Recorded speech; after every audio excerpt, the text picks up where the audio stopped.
Through many varied travails and much research, I have come to the realization that mankind has been forever immensely troubled by a myriad of ailments which all share the same intrinsic pre-existing condition or root cause: ingrown hair. And after seemingly finding a complete cure for this problem, I am sharing my findings so that anyone may benefit. These afflictions have all been given various labels or names, which causes massive confusion for all. It is unbelievable to me to understand this to be the case, but it is true.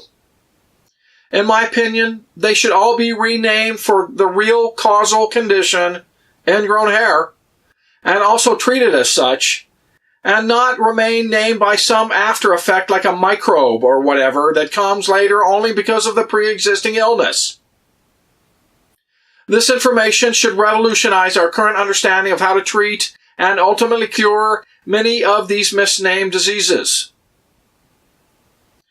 The cure that I have found is infused sulfur, specifically the manual infusion of elemental sulfur contained in a soap base directly into the ingrown hair.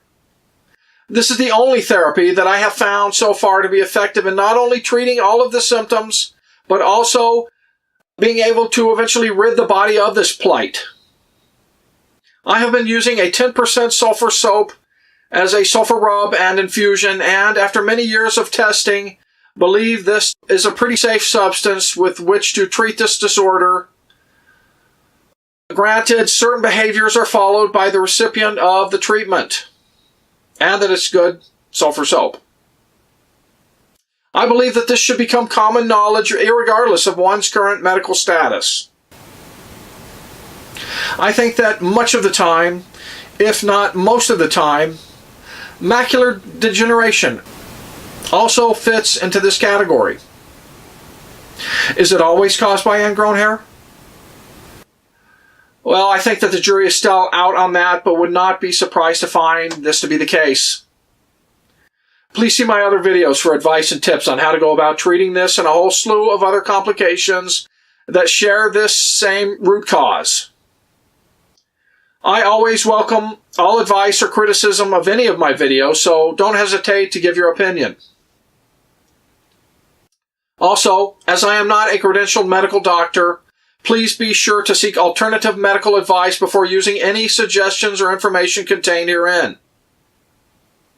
I pretend that this has been the most misdiagnosed, misunderstood, and malevolent disease in all of history that does not need to be so anymore with this knowledge and simple, yet somewhat difficult approach. I go so far as to surmise that this method, especially when ultimately perfected, along with enough exercise, is enough to remedy many, if not most, medical conditions not requiring surgery. As an aside, I would like to eventually find a substance to infuse that works as well as a sulfur in all aspects of the treatment, but is easier to use. I'm not sure if that will be found or not. Stay tuned for more upcoming information. Thanks for watching.